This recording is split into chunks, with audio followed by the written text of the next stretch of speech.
Hello दोस्तों, अंशुल सैनी कैसे हैं आप सभी लोग। आशा करते हैं अच्छे होंगे। दोस्तों, आज हम बहुत इम्पोर्टेंट विषय आपके लिए लेके आए हैं। आपका विषय है संस्कृत। बच्चों की पर्सनल कमेंट्स आ रहे हैं, पर्सनल मैसेज आ रहे हैं कि सर संस्कृत बहुत कठिन लग रहा है, संस्कृत लें या इंग्लिश लें। यूपी टेट को लेकर बच्चों के अंदर बहुत संशय बना हुआ है कि हम संस्कृत लें या इंग्लिश लें। तो अब आपके पास समय नहीं है संस्कृत लें या इंग्लिश लें ये सोचने का।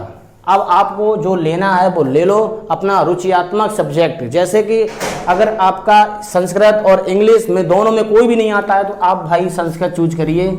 क्यों? क्योंकि हिंदी और संस्कृत दोनों आपस में मिल जाते हैं। वर्णमाला पढ़ोगे संस्कृत की वर्णमाला पढ़ोगे, संधि पढ़ोगे संस्कृत की संधि पढ़ोगे, समास पढ़ोगे संस्कृत समास पढ़ोगे, उपसर्ग पढ़ोगे संस्कृत उपसर्ग पढ़ोगे। मतलब हिंदी के समान आपका बन जाएगा संस्कृत। तो हमारा कहने का मतलब ये है आप सभी लोग इस समय संस्कृत की चॉइस करें, जिससे संस्कृत एक ऐसा सब्जेक्ट है ये 30 में 30 नंबर दिलाता है। ये मैं कह रहा हूं 30 में 30 लाता है क्योंकि हमारे यूपी टेट 2018 में हमारे संस्कृत में खुद 29 नंबर आए थे। एक नंबर वो हमारी गलती से ही गलत हो गया था। तो हम आपसे यही सजेस्ट करेंगे कि आप सभी लोग संस्कृत लो और 29 नंबर और 30 नंबर दिलाने की हमारी गारंटी है। अगर हमारे वीडियो लगातार आए, अगर आपका सपोर्ट रहा तो एक एक वीडियो में आपको यूपी टेट से पहले सारे के सारे वीडियो दे देंगे। आज हम स्टार्ट करते हैं संस्कृत। बस एक चीज है, हम संस्कृत का टॉपिक स्टार्ट से चालू नहीं करने वाले हैं। हम आज से आप स्टार्ट करेंगे शब्द रूप स्टार्ट करेंगे। मैं शब्द रूप इसलिए स्टार्ट कर रहा हूं, यहां से कम 4 से 5 नंबर का आपके एग्जाम में आता है। टॉपिक बाय टॉपिक हम संस्कृत के आपके वीडियो देंगे। आप लोग हमारे साथ इस वीडियो को बड़े अच्छे से देखिए, तुरंत आपको संस्कृत याद होगी। आप इंग्लिश को लेना छोड़ के आप संस्कृत को जरूर लोगे आज से मेरा वीडियो देखने के बाद। अब देखिए शब्द रूप पढ़ने से पहले आपको एक बात पता होनी चाहिए कि अकारांत क्या होता है, आकारांत क्या होता है, इकारांत क्या होता है, ईकारांत क्या होता है।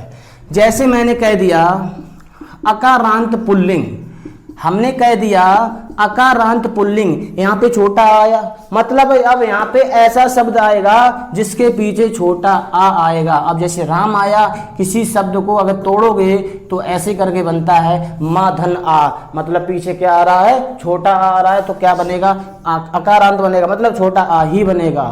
दूसरा जैसे कि हमने कह दिया आकारांत स्त्रीलिंग, आकारांत स्त्रीलिंग, अब आका मतलब बड़ा आका डंडा आ गया, तो यहाँ से जैसे कि हमने बना दिया भैया लता बना दिया। स्त्रीलिंग में लता हो गया, पुल्लिंग में राम हो गया। अब बहुत से बच्चे के दिमाग में चल रहा होगा कि आकारांत पुल्लिंग होगा कि नहीं होगा। बच्चे आप खुद सोचिए, कोई ऐसा नाम बताओ आकारांत में, लड़के का नाम बताना जिसके पीछे आका डंडा आ रहा हो। ऐसे नाम होंगे तो बहुत कॉमन नाम है, उनका कोई मतलब नहीं है। अब जैसे कि इसके बाद में आकारांत स्त्रीलिंग में लता हो गया, और आपको इसके बाद में इकारांत पुल्लिंग, इकारांत पुल्लिंग में आपका हो गया हरि हो गया, क्या हो गया, हरि हो गया। और इकारांत स्त्रीलिंग, इकारांत स्त्रीलिंग में आपका हो गया नदी हो गया। ई बड़ी है ना तो पीछे बड़ी ही आई, छोटी ई है ना तो पीछे छोटी ही आई। इसी से आप निकाल सकते हो, पीछे छोटा आया तो अकारांत होगा, बड़ा आया तो आकारांत होगा, छोटी ई आई तो छोटी ई वाला इकारांत होगा, बड़ी ई आई तो बड़ी ई वाला इकारांत होगा। इसके बाद में अगर हमने कह दिया उकारांत, अब उकारांत में मात्रा लगती है ऊ की, जैसे आपका बन गया साधु, उकारांत पुल्लिंग, क्या बन गया, उकारांत पुल्लिंग। यार जगह नहीं बची, ऊपर हम बताते हैं दोस्तों। अब जैसे बड़ा उकारांत है उकारांत, तो बेटा इसमें बनेगा आपका बधू, तो उकारांत ये होता है स्त्रीलिंग। अब जैसे और भी है, जैसे मैंने कह दिया रिकारांत पुल्लिंग, रिकारांत पुल्लिंग मतलब जिसके पीछे री आए, जैसे पित्र मतलब री आया। अब जैसे यहाँ पे आ जाएगा रिकारांत स्त्रीलिंग, रिकारांत स्त्रीलिंग, तो दोस्तों यहाँ पे आएगा मात्र, क्या आएगा, मात्र आएगा। और जैसे हमने कह दिया अकारांत, अकारांत नपुंसकलिंग, अकारांत नपुंसकलिंग, उसमें आएगा बेटा फल आएगा। क्या आएगा? फल आएगा, पुस्तक आएगा, पेन आएगा, कलम आएगा। मतलब जो सांस नहीं ले पाएगा वो होता है नपुंसकलिंग। और स्त्री और पुरुष दूर से ही पता चल जाता है। आपको शब्द रूप कितना पढ़ना है? 1 2 3 4 5 के बाद 6 7 8 9 शब्द रूप में आपकी पूरी संस्कृत खत्म और आपकी आगे की टेंशन भी खत्म। हम टॉपिक बाय टॉपिक पूरे शब्द रूप को पढ़ाएंगे, लेकिन एक शर्त होगी, आप मेरे साथ बोलोगे और तुरंत के तुरंत याद करोगे। ठीक है दोस्तों, अब हम आगे स्टार्ट करते हैं। अकारांत पुल्लिंग राम से स्टार्ट करते हैं। देखिए बच्चों, हम लेके आए अकारांत पुल्लिंग का राम। राम का शब्द रूप लेके आए हैं। इसमें सबसे पहले क्या होता है, आपको विभक्ति के बारे में पता होना चाहिए। विभक्ति कौन कौन सी है इसमें? प्रथमा, द्वितीया, तृतीया, चतुर्थी, पंचमी, षष्ठी, सप्तमी और संबोधन। वचन कितने होते हैं? एक वचन, फिर होता है दो वचन, फिर होता है बहुवचन। संस्कृत में वचन 3 प्रकार के होते हैं, एक वचन, दो वचन और बहुवचन। ठीक है, अब देखो कैसे याद करोगे।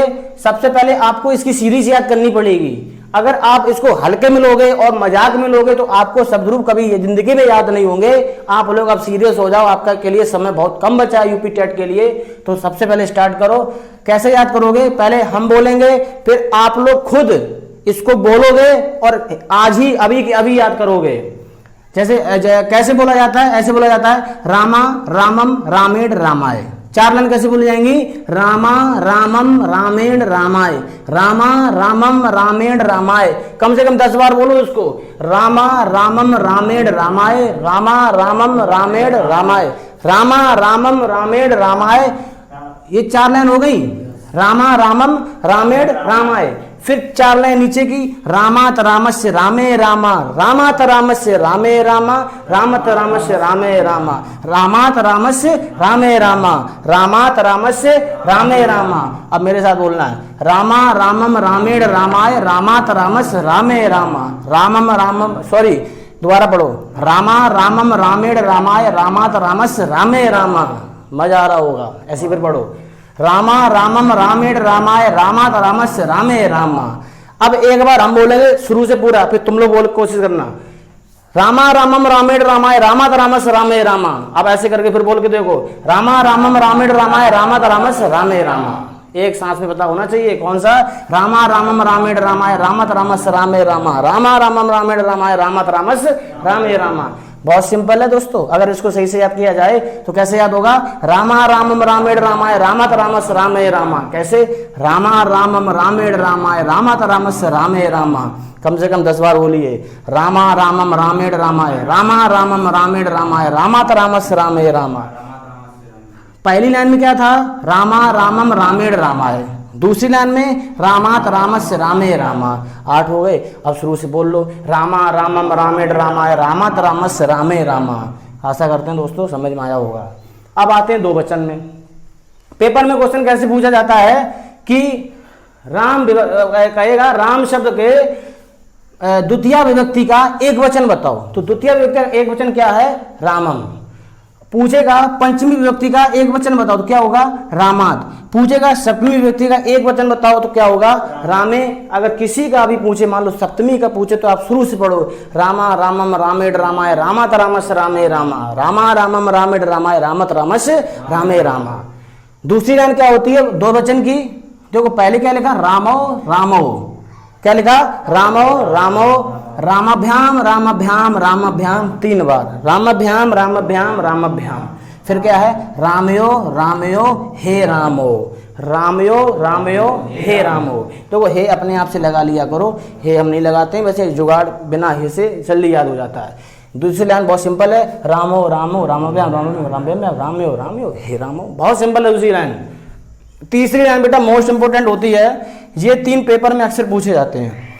पूछा जाता है, राम का बताओ प्रथमा बहुवचन, राम का बताओ द्वितीय बहुवचन, राम का बताओ तृतीय बहुवचन। तृतीय कैसे है? रामा रामान रामई। क्या बोलोगे? रामा रामान रामई, रामा रामान रामई, रामा रामान रामई। ऐसे याद करोगे, रामा रामान रामई, रामेभ्या रामेभ्या रामणाम, रामेशु हे रामा। फिर बोलिए रामा रामान रामई, रामा रामान रामई, रामेभ्या रामेभ्या, रामाणाम रामेशु हे रामा, रामाणाम रामेशु हे रामा। अब ये चीज सभी में सेम मिलेगी। अगर दोस्तों अगर कहीं पे रा आ गया ना, रा, तो यहाँ पे अड़ा आएगा, रा नहीं आएगा तो यहाँ पे ना आएगा। जैसे यहाँ पे है रामेण, जैसे हमने कह दिया बालक का बताओ, देखिए जैसे राम का बना वैसे किसका बनेगा, बालक का बनेगा, क्योंकि पीछे छोटा आई तो आ रहा है ना, जिसके पीछे छोटा आएगा उसी के लिए ये सेम बनेगा। अब देखो जैसे आपकी विभक्ति कारक आ जाए, मान लो उसमें कह दिया किसी का भी कह दिया, आप राम के अकॉर्डिंग बनाओ, आपका आंसर बिल्कुल सही होगा। ठीक है, जैसे हम बालक का कैसे बनाएंगे, बालका बालकम बालकेन बालकाय बालकात बालकस बालके बालका, बालका बालकम बालकेन बालकाय बालकात बालकस बालके बालका, बालको बालको बालकभ्याम बालकभ्याम बालकभ्याम बालकयो बालकयो हे बालको, बालका बालकान बालकई बालकेभ्या बालकेभ्या बालकानाम बालकेषु हे बालका। देखिए भाई, जब हम 6 और 7 में थे इसको लेके बहुत मार पड़ी थी, हमें तो तब से ये याद है, तुम लोग भाई याद कर लो इसको। आशा करते हैं बेटा तुम लोगों को ये समझ में आया होगा। अब इसके बाद नेक्स्ट हम लेके आएंगे अकारांत नपुंसक लिंग फल का, स्क्रीनशॉट ले लो उसका, आगे बढ़ो, बंद करो, दूसरा चालू करें।